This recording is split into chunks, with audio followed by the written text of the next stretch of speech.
Tonight we begin with a name spoken across centuries, a name wrapped in myth, conquest, and blood. Genghis Khan, to some, a military genius, to others, a symbol of Mongol pride. But behind the titles and legends lies a truth far more brutal. This is not a story of glory. This is the story of calculated genocide, of how one man turned the steppes into a staging ground for the greatest bloodbath the world had ever seen. He was not born Genghis. He was born Temujin, around 1162, near the Onon River in what is now Mongolia. His birth was marked by fear. According to legend, he came into the world clutching a blood clot in his fist, a sign, they said, of a warrior's destiny. His early years were defined by betrayal. His father, a tribal leader, was poisoned by rivals when Temujin was still a boy. Soon after, his entire family was cast out by their own people, abandoned on the frozen steppe to die. There, with his mother and siblings, Temujin starved. They dug roots from the ground, ate rats, killed wild dogs to survive. Once it said, his brother stole food. Temujin killed him with his bare hands. That was the world he grew up in, a world where mercy was death. The Mongol steppes were not a place of peace. They were a battleground of clans, each with their own code, each thirsty for survival. Loyalty was currency, vengeance sacred, and Temujin, orphaned and humiliated, learned to speak the language of power in scars.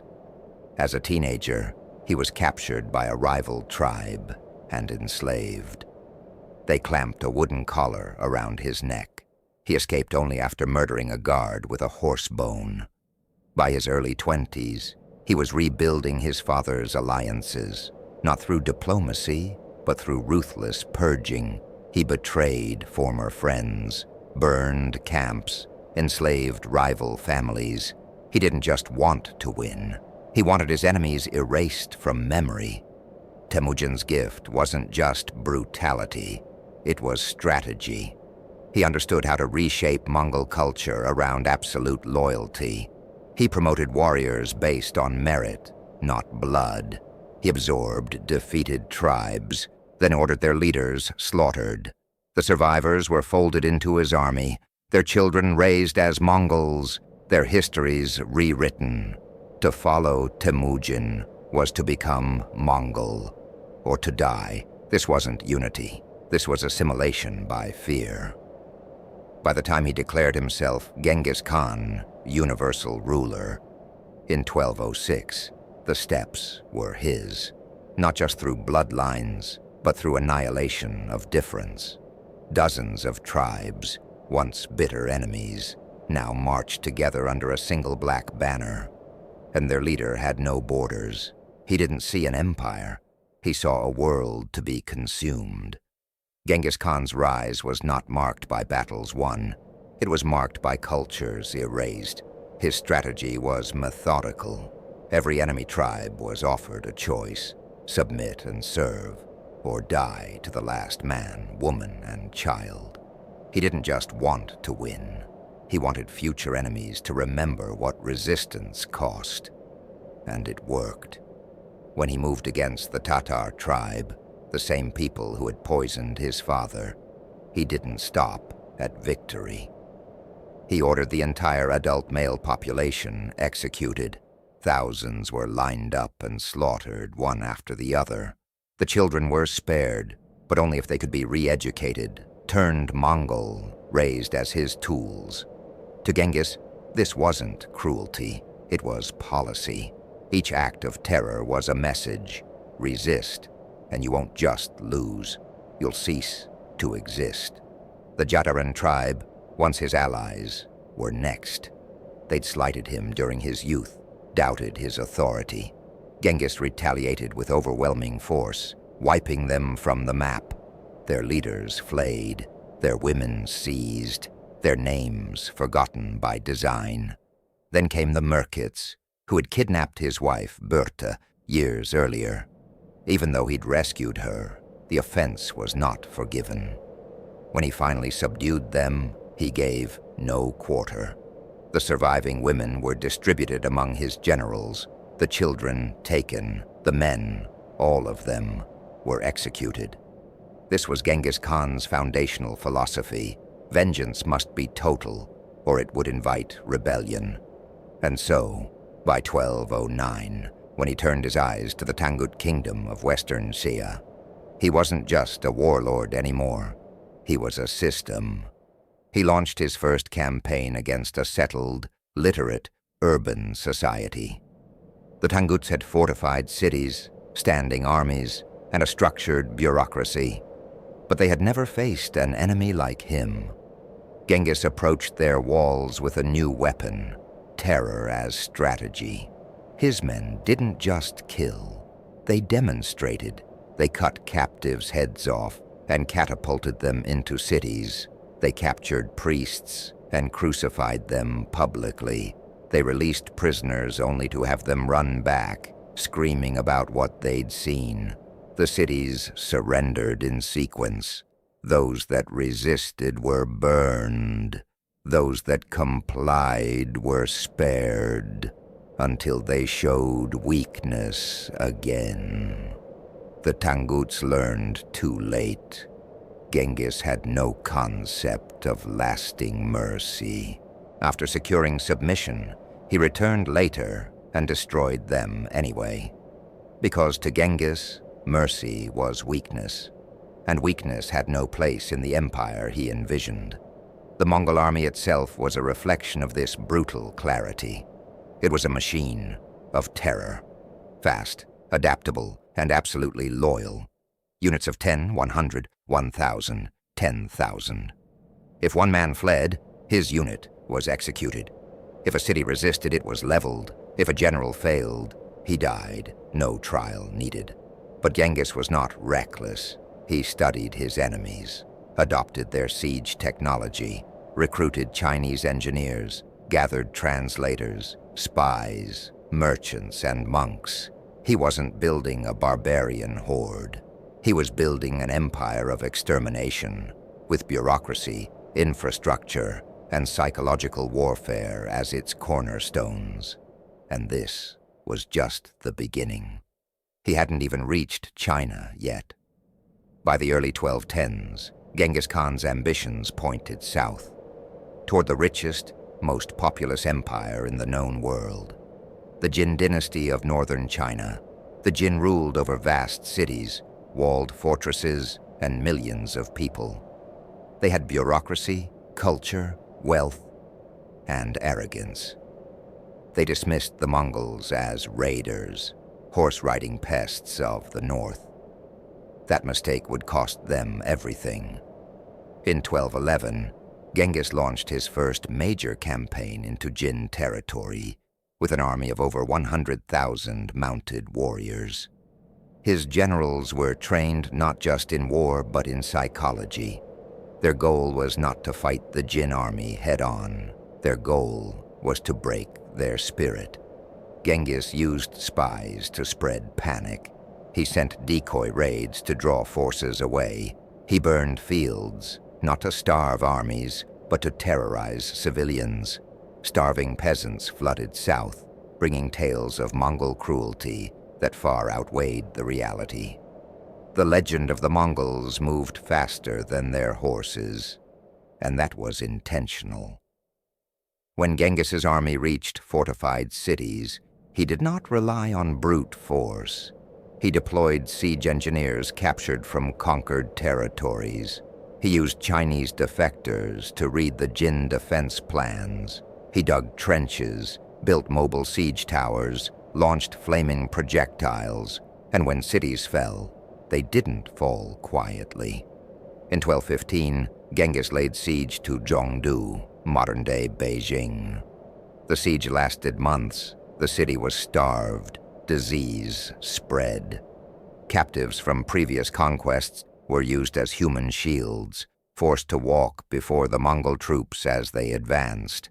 When the walls finally cracked, Genghis's men poured in, not as liberators, not even as conquerors, but as butchers.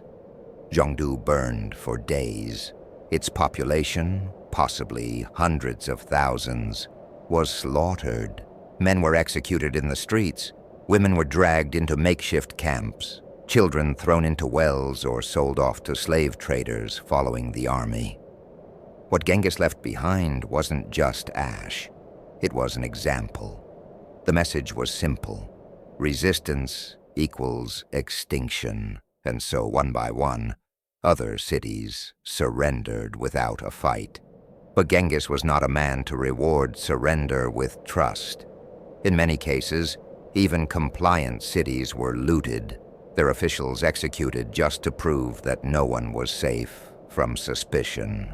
He ruled with a philosophy of controlled paranoia. Everyone watched, everyone judged, everyone replaceable. This wasn't conquest in the traditional sense. It was the manufacture of trauma. And trauma, Genghis knew, lasts longer than borders. He institutionalized terror. He allowed his generals to massacre civilian populations as a tool of pacification. It wasn't personal. It wasn't even revenge. It was policy. Entire regions submitted not because they were defeated, but because they were too terrified to imagine what defiance would bring. And Genghis was only getting started.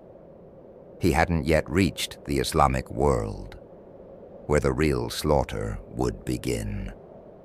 As the Jin dynasty reeled from devastation, Genghis Khan turned west, toward the Khwarezmian Empire, a wealthy Persian Islamic kingdom stretching from modern-day Iran to Central Asia.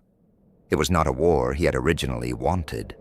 Genghis, ever pragmatic, had sent emissaries to the Khwarezmian Shah proposing peaceful trade, caravans of goods, letters of goodwill, silk for spices, culture for coin.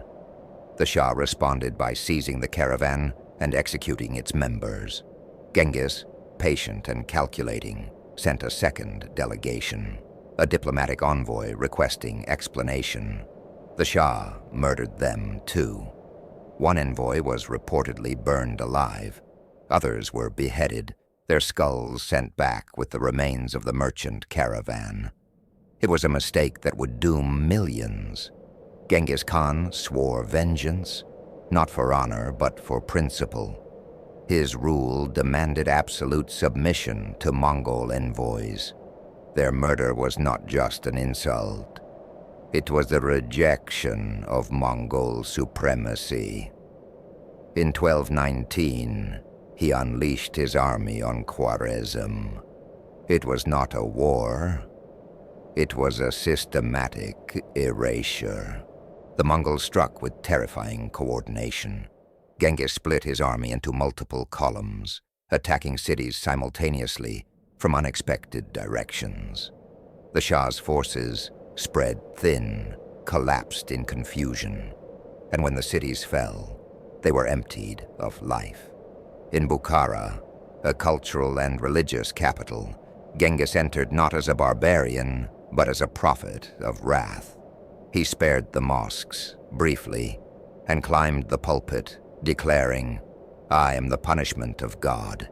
If you had not committed great sins, God would not have sent a punishment like me." Then, he ordered the city's defenders executed. Civilians were rounded up, artisans were enslaved. The rest, men, women, children, were slaughtered. Their bodies dumped in piles outside the city walls. The mosques were looted, the libraries burned. He moved on to Samarkand, another jewel of Islamic civilization. Same method, same result. The Mongols used psychological warfare at every turn. They filled captured cities with false survivors who told of Mongol mercy, luring citizens into surrender. Then once the gates opened, they killed indiscriminately. But the worst was yet to come. The city of Nishapur resisted. When it finally fell, Genghis handed it to his favorite son-in-law, who was killed shortly after by a rebel arrow. Enraged, Genghis ordered what might be the largest single-city massacre in medieval history. Some sources claim up to 1.7 million were slaughtered: men, women, infants, every building flattened, every well clogged with corpses, heads piled into pyramids, the ground stained with so much blood it turned the sand to sludge. Historians debate the number, but the message was clear.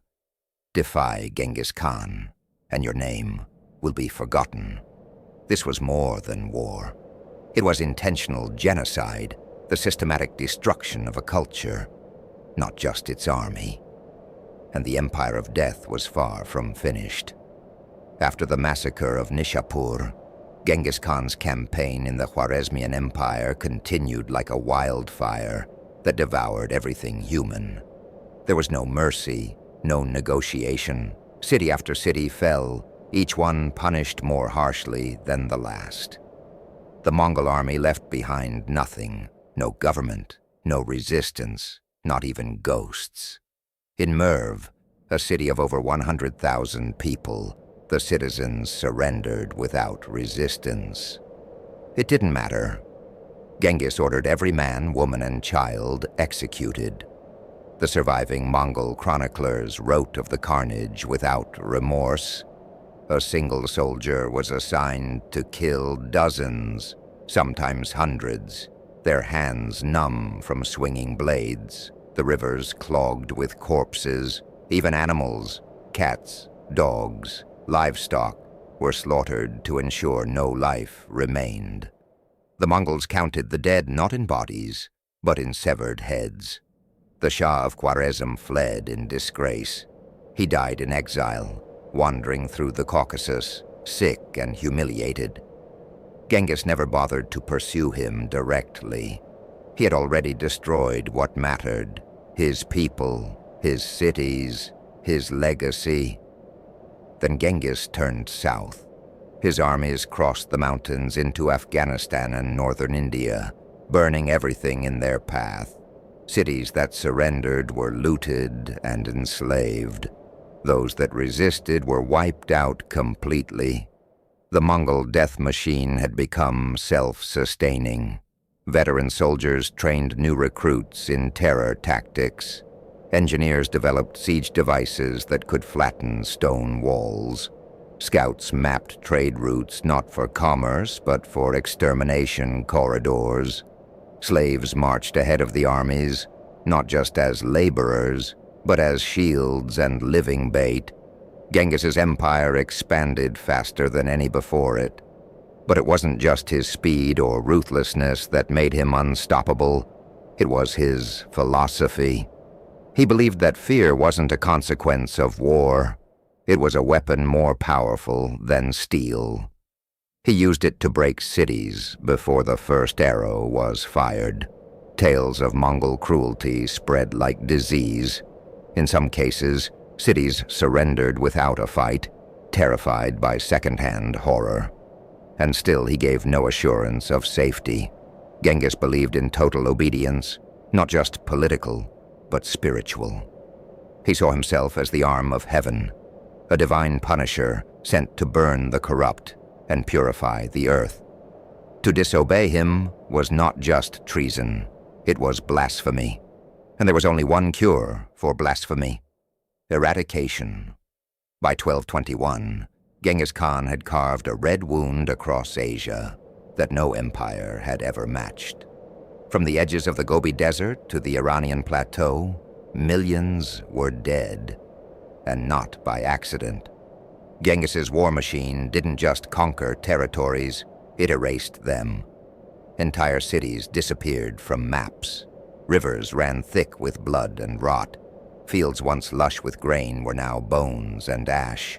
Survivors, if any, were blinded, mutilated, or branded. Walking testimonies to Mongol wrath. The world had never seen anything like it, and it wouldn't be the last time. Because Genghis didn't stop at conquest. He installed systems, legal codes, postal routes, census registries. He ordered surveys of the conquered, not to help them, but to better control them. He absorbed engineers, priests, scribes, and even artists from the cultures he'd raised. If they were useful, they lived. If not, they were discarded like broken tools. This wasn't just barbarism, it was administrative genocide. He set up local rulers, puppet khans, and governors loyal only to him. He established tribute systems backed by threats. Taxes were extracted in gold, grain, and children, who were taken as servants, concubines, and soldiers. Resistance, even symbolic, meant death. One village, after failing to deliver the full count of tribute horses, was annihilated, not fined, not warned, annihilated. Every act of governance was reinforced with fear. Every decree, a warning. Every gift, a reminder. You are alive only because he allows it. And still, the slaughter wasn't over. Because Genghis Khan wasn't just expanding an empire. He was rewriting the world's balance of power. The great Islamic centers of learning burned. The cities that linked east and west, leveled, cultural memory, turned to smoke. What Genghis created wasn't just the largest land empire in history. It was a model for mechanized, psychologically programmed mass extermination. And it worked, because even now, centuries later, his name still carries fear, still haunts history, still survives, long after the bodies were buried in silence. By the mid-1220s, Genghis Khan stood at the helm of the largest land empire the world had ever seen, stretching from the Pacific coast to the Caspian Sea. But for Genghis, conquest wasn't a finish line. It was a proving ground. Every city burned was a test of will. Every population annihilated was a signal to the next. His empire wasn't just built on horseback. It was built on the performance of terror. And in China, the performance had just begun. Though he had devastated the Jin dynasty's northern territories, the empire still clung to power in the south. It was wealthy, dense, and deeply fortified. Genghis wanted it broken. But first, he tested his empire's reach. In 1226, the Western Xia kingdom, once a submissive vassal, rebelled. They had provided troops to his enemies. Genghis took it personally. The response was apocalyptic. The Mongols returned not with tribute demands, but with fire. Entire cities were torched before surrender could even be offered. Wells were poisoned, irrigation systems destroyed. The goal was not simply victory, it was punishment through annihilation. When the Xia capital, Ningxia, finally fell, Genghis didn't install a new ruler. He ordered the entire royal family executed, the libraries burned, the people exterminated. The kingdom of Western Xia vanished from history. And it was during this campaign, at the height of his power, that Genghis's health began to falter. Some sources say he fell from his horse. Others suggest disease. The truth doesn't matter. What matters is what he did with his final breath. Because Genghis Khan didn't fear death. He planned for it. Meticulously, he ordered his death kept secret until the empire was stabilized. Even his funeral became an act of violence. The soldiers escorting his body killed everyone they passed to keep the burial site secret. Then they killed the slaves who dug the grave, then themselves. A legend claims a river was diverted to hide his tomb beneath its waters. Whether true or not, the metaphor holds. Genghis wanted eternal silence to guard his remains, a final command of secrecy sealed in blood. But death didn't slow the machine, because his sons, Ogedei, Chagatai, Tolui, and Jochi, had been trained from birth in extermination, and they would take the empire further, deeper, and darker than even Genghis had imagined. it expanded. His son Ogedei assumed the title of Great Khan, and under his command, the Mongol armies turned their gaze to Europe, a continent blissfully unaware of the nightmare coming its way. In 1236, the Mongols invaded the Kievan Rus, a collection of Slavic principalities. At first, the locals mocked the invaders, calling them barbarians, with primitive armor and strange customs. Then they saw what Mongol warfare really meant.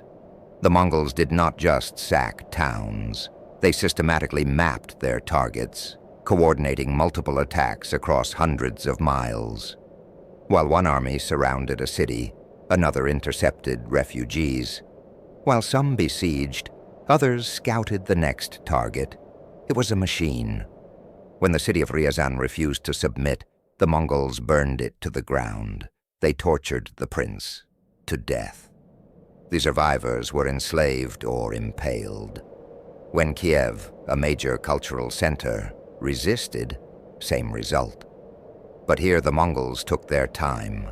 They breached the walls, seized the churches, and massacred the clergy first, sending a clear message to Christian Europe. Not even God could protect you. According to chroniclers, the Dnieper River ran red for days, and then came Poland and Hungary and Transylvania. By 1241, Mongol forces had crushed multiple European armies, some 10 times their size. At the Battle of Legnica, they used smokescreens and feigned retreats to lure knights into traps, then cut them down to the last man. Heads were piled in pyramids. Survivors were tortured for intelligence. But just as it seemed Europe would fall, the Mongol horde suddenly vanished. Ogedei had died, and Mongol tradition demanded that all princes return to the homeland to elect a new Great Khan. Europe was spared, but only by accident. This wasn't mercy, this was intermission. The withdrawal from Europe didn't mean peace, it meant preparation. While the West exhaled in relief, the Mongols turned back to the east and toward the heart of the Islamic world. In 1258, under Genghis's grandson, Hulagu Khan, the Mongols targeted Baghdad, then a jewel of civilization, a center of science, medicine, and culture. The seat of the Abbasid Caliphate. Baghdad had stood for centuries as a beacon of Islamic power, and in just a few days, it was reduced to ashes. Hulagu's forces surrounded the city and demanded surrender.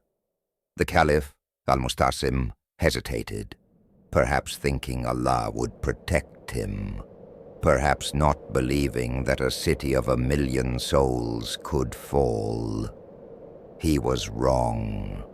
The Mongols breached the walls with catapults and battering rams, their siege engines imported from China, their methods perfected through dozens of previous massacres. Once inside, the slaughter began. It wasn't a battle, it was a purge.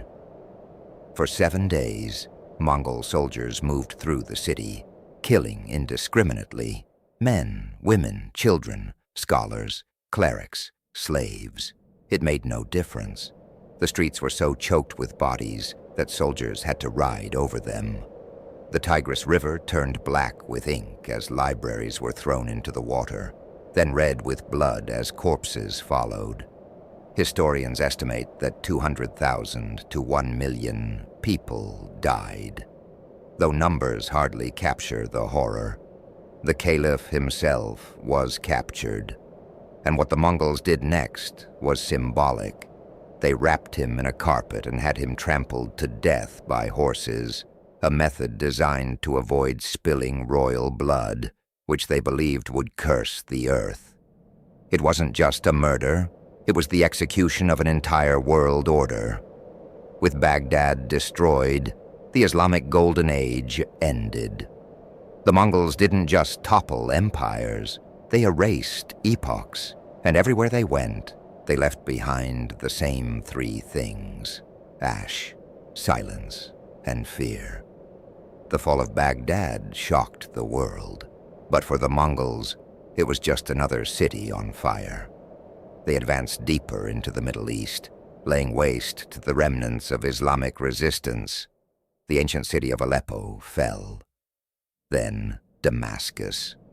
Those who surrendered were sometimes spared, but always brutalized. Mass rape, public mutilations, forced conversions.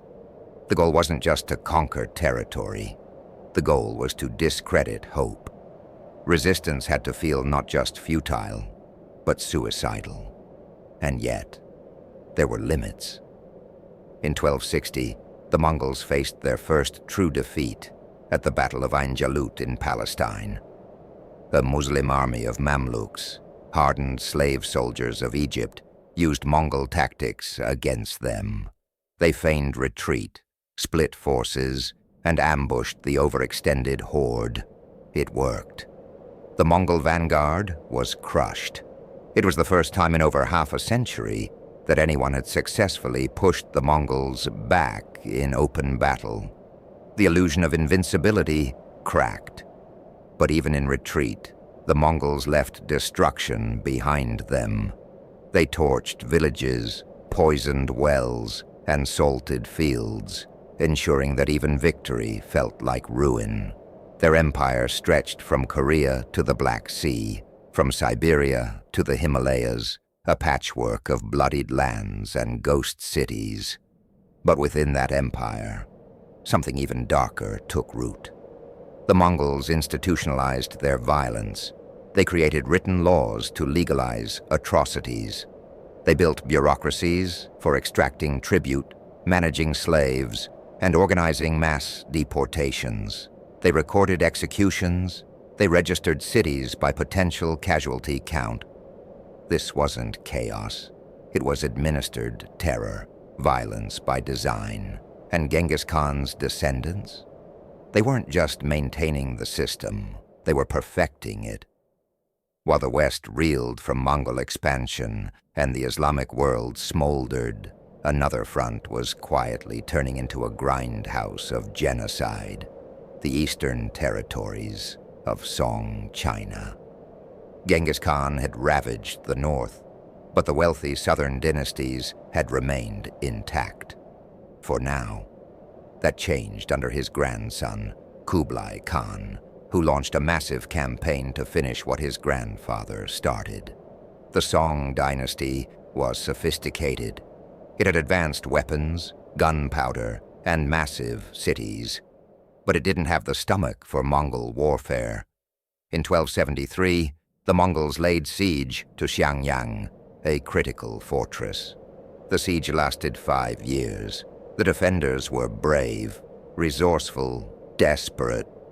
None of it mattered. The Mongols eventually broke the walls using massive counterweight trebuchets, technology stolen from Islamic engineers. When they entered the city, they gave no mercy. Civilians were executed en masse, defenders crucified, streets stacked with corpses as high as rooftops. The Mongols advanced downriver. City after city surrendered, hoping to be spared. They were not. By 1276, the Song capital of Hangzhou, one of the largest cities on earth at the time, fell. The young emperor, a child, was taken prisoner. His officials were forced to kneel before Mongol generals. The royal court was dismantled. Confucian scholars were executed or exiled. And still the Mongols weren't finished. A few Song loyalists fled south, rallying resistance in the coastal provinces. In 1279, the final naval battle of the Song resistance took place at Yamen. When it was clear the Mongols would win, the child emperor's own officials wrapped him in royal silk and leapt off a cliff with him in their arms, choosing death over submission. Tens of thousands of civilians followed. They believed the Mongols would show them no future. They were right. By the end of the 13th century, Genghis Khan's descendants ruled over every corner of the known world. from Korea to Eastern Europe, from Siberia to the Arabian deserts. But their empire wasn't united. It was carved into 4 massive khanates, each ruled by different branches of his bloodline, often suspicious, sometimes at war with one another. Still, they shared one thing: the philosophy of extermination. In Central Asia, the Chagatai Khanate suppressed uprisings with famine and forced relocation. Entire populations were moved like livestock, driven from villages into deserts. Those who resisted were killed. Those who survived often wished they hadn't. In Russia, the Golden Horde implemented brutal tax policies on the Slavic peoples. If a village could not pay, it was burned. If they resisted, the heads of every adult male were sent back to Moscow in sacks. In Persia, the Ilkhanate ruled over a shattered landscape. Its early rulers continued the legacy of annihilation, wiping out Shiite communities, razing temples, and conscripting orphans into the army. And in China, under Kublai Khan, the Mongols formed the Yuan dynasty, but ruled as foreigners. Chinese citizens were considered second class. They were barred from holding high office, their language suppressed, their traditions mocked. What remained of the conquered world was a patchwork of subjugated memory. Libraries were gone, oral histories silenced. Cities that once stood for centuries were now rubble and whispers. But even more terrifying than what the Mongols destroyed was what they left behind. Because in their wake, they created the blueprint for psychological warfare, the model for total war without rules, the precedent that power is not preserved through law or honor, but through calculated cruelty.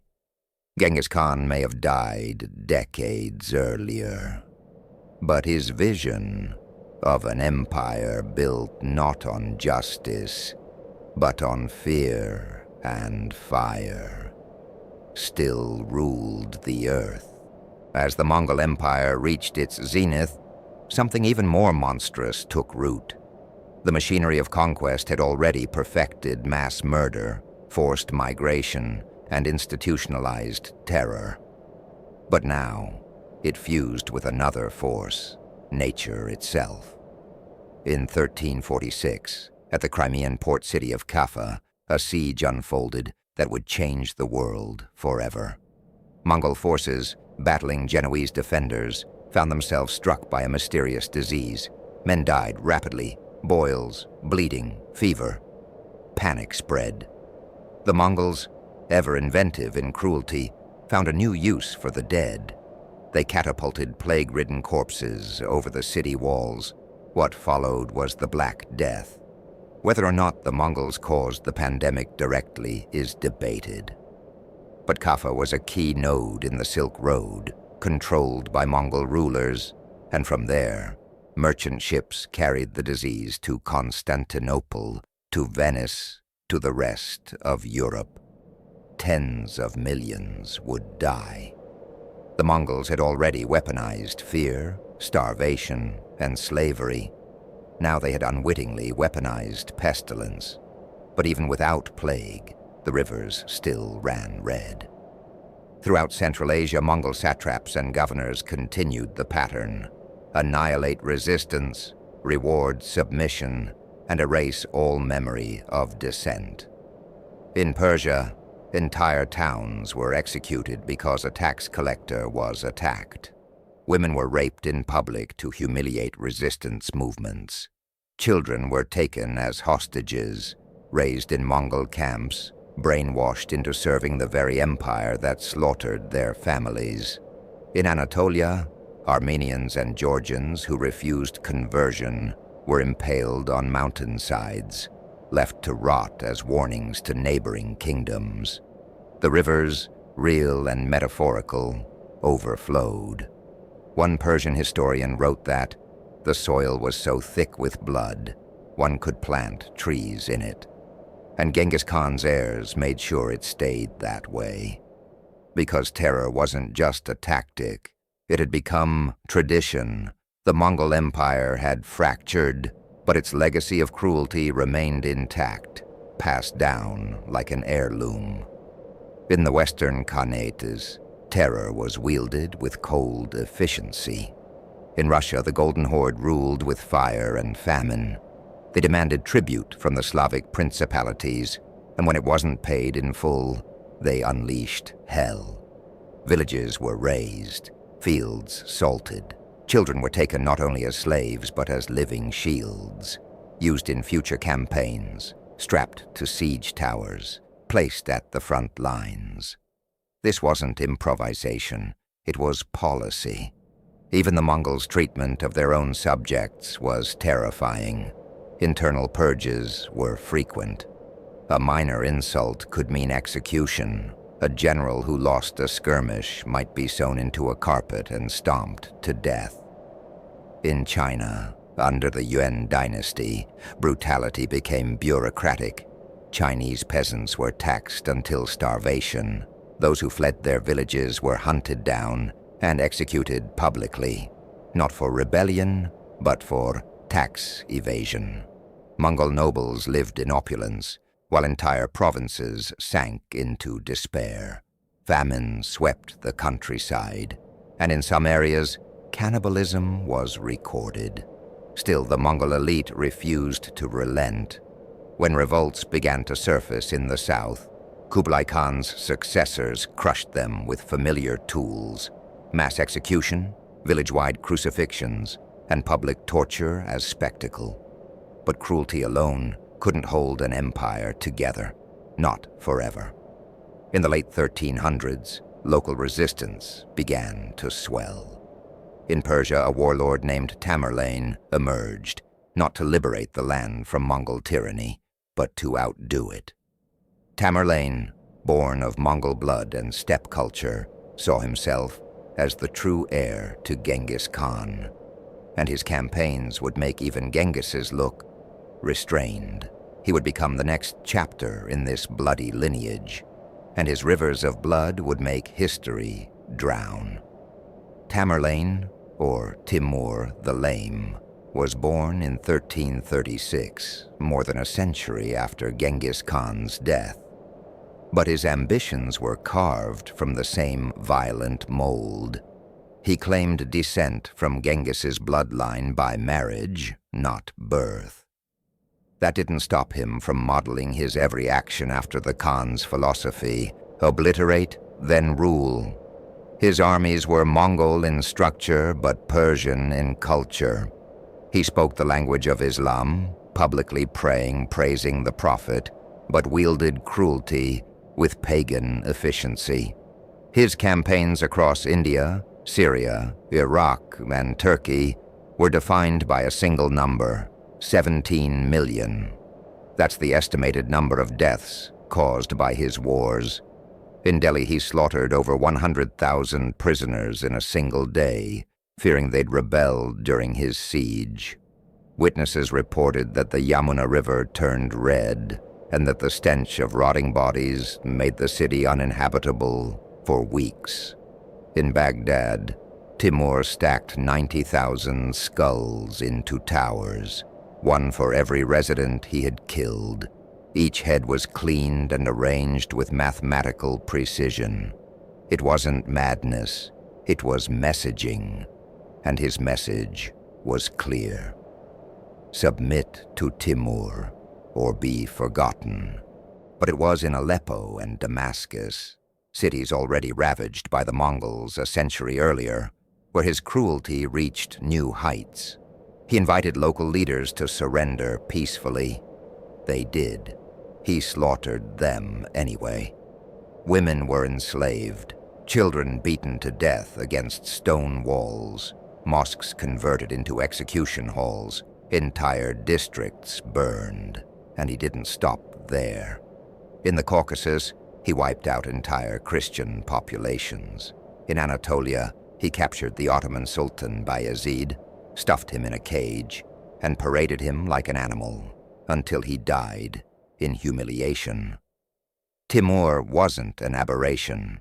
He was the natural successor to Genghis Khan's system, proof that the Mongol legacy didn't just survive, it evolved. The terrifying success of Genghis Khan and his successors didn't just inspire men like Timur.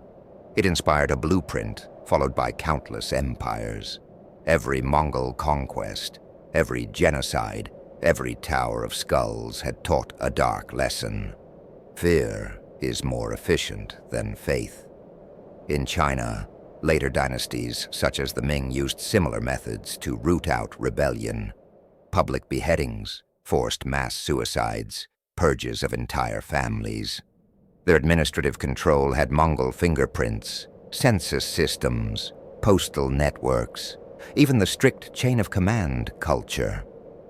In the Middle East, rulers like Baybars and the Mamluk Sultanate kept alive the Mongol tactic of psychological warfare, parading the heads of the defeated through conquered towns, spreading horror ahead of every campaign.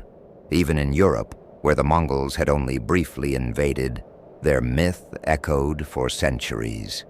The very term Tartar, from Tatar, became synonymous with barbaric evil. Paintings depicted Mongols as beasts, demons, or the literal wrath of God.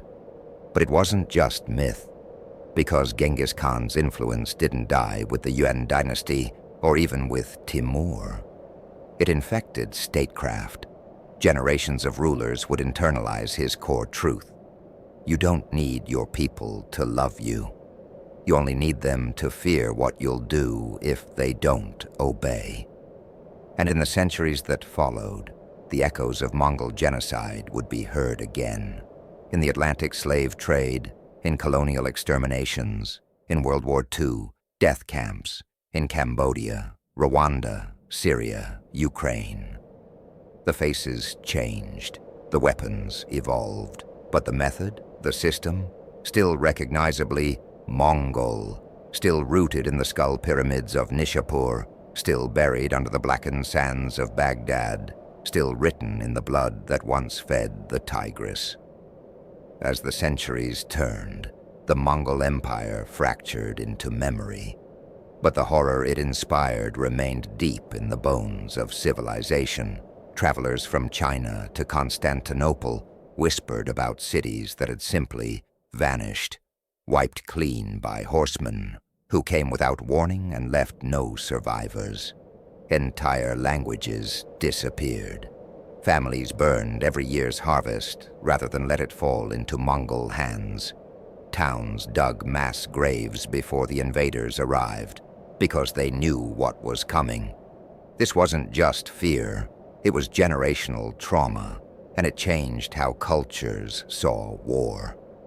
In Japan, samurai codes began to reflect the need for instant, unquestioning submission to leadership, fearing what might happen if fragmented loyalty allowed another Mongol-like force to rise.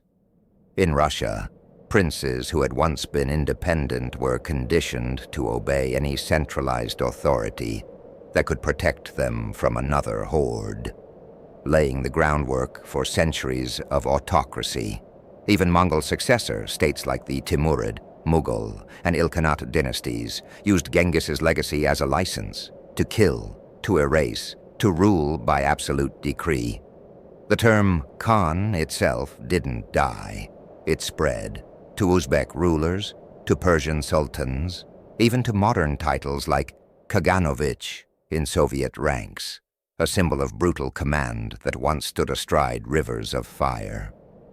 But while many remembered the destruction, fewer remembered what Genghis Khan actually believed.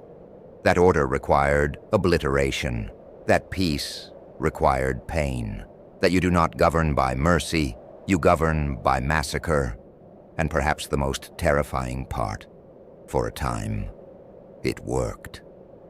By the time Genghis Khan's empire truly dissolved, the world had already been reshaped, not just geographically, but morally. He had proven that a man could burn cities, slaughter civilians, dismantle entire cultures, and still be remembered as a hero. Not a villain, not a butcher, a visionary. Today, in parts of Mongolia, he's revered as a founding father. His face is printed on currency. Statues of him rise hundreds of feet into the sky. Tour guides speak of his tactical brilliance and enlightened rule.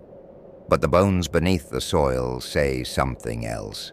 They remember the children tossed into pits, the cities so thoroughly erased, their names were never spoken again. The women raped by soldiers who thought fear was a form of tribute. Even the mountains remember. Geologists have found layers of carbon across Eurasia, bands of ash, traces of cities burned so thoroughly they left their signature in the earth. And in some of those places, the population still hasn't recovered, 800 years later. This wasn't just conquest. This was a civilizational reset through annihilation, and Genghis Khan didn't hide from it. He boasted of it. One chronicler quotes him directly, "The greatest happiness is to scatter your enemy, to drive him before you, to see his cities reduced to ashes, and to hear the lamentation of their women." That was his idea of paradise, and for a generation, he lived in it. The rivers that once ran clear were poisoned with blood, and the world was never clean again. Long after his death, Genghis Khan became more than a man. He became a myth wrapped in contradiction. To some, he was a unifier, a bringer of law, trade, and order. The architect of the Silk Road revival, the champion of merit over birth, a ruler who abolished torture in his courts, protected foreign merchants, and promoted literacy among his people. To others, he was the original apocalypse, the man who erased millions, who desecrated every sacred thing, who measured peace in piles of heads and prosperity in gallons of blood. And yet, both are true. Because Genghis Khan was not just brutal, he was effective. His empire allowed for global commerce on an unprecedented scale. Goods, ideas, and diseases flowed between Europe and Asia. Languages blended, borders blurred. But none of that erases what made him infamous. He massacred entire ethnicities. He normalized the use of terror as governance.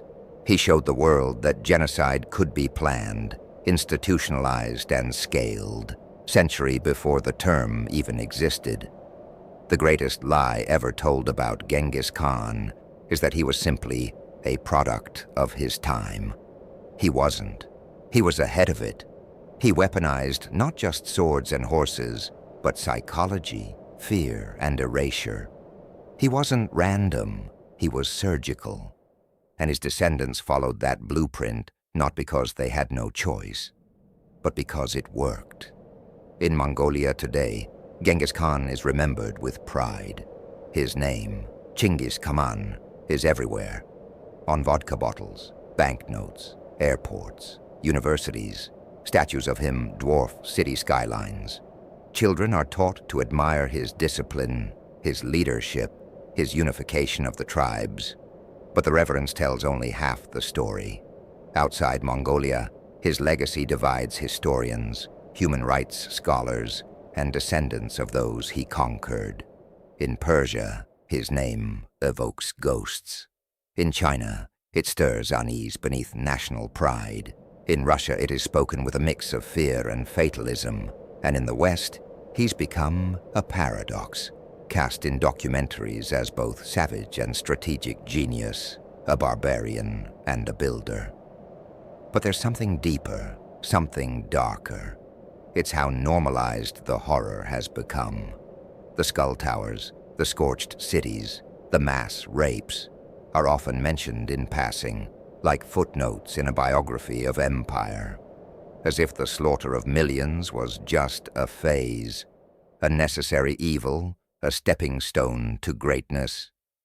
But if we accept that, then what does it say about our standards for greatness?